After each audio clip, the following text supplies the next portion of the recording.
Anong wala kay uyab? Okay, so... Wala. Seryoso ka siya? Wala? Oh, wala. Wala nga naman. I tend to wait for the perfect time or opportunity. I just always find myself looking for the love I want or deserve. What do you look for? I look for people who return the love that I give. Seryoso ka siya. Pero so far wala pa naka-experience po dog relasyon? Naka-experience na, pero mostly it ends in heartbreaks. Nga namang mo end up magbulag? Hinon, an experience pa madyukos mga inana, but I tend to improve myself and try to be the best for them. So nga no gani? Kasi nga no?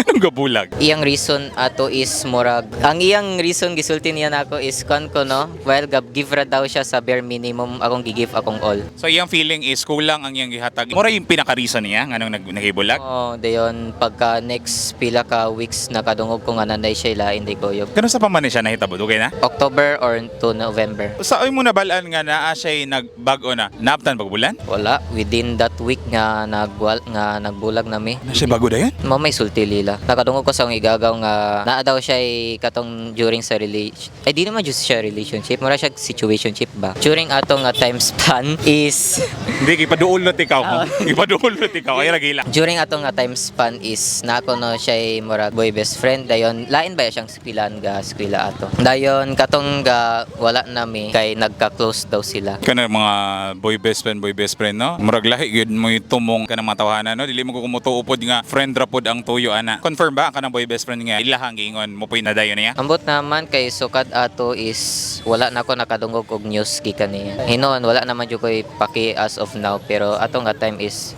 affected ba jud ko ato. Okay ra na. Mga batanon pa man ta no. Makaagi gyud ta ana. O kamong mga babayi mo. Char. O kanang bung pa best pero usama po sa nakakuan po dagay ano kanang gapaduol nga lalaki pod. Kung manami problema ang babayi, feeling nako mas or salan ang lalaking nagdulol sa iya ha. Okay na ka? Okay ra mo go. Makahatag ang mensahe ni ex. Isura adi oy. Okay ra na. Nakarant na baka sa iya ha? Wala pa.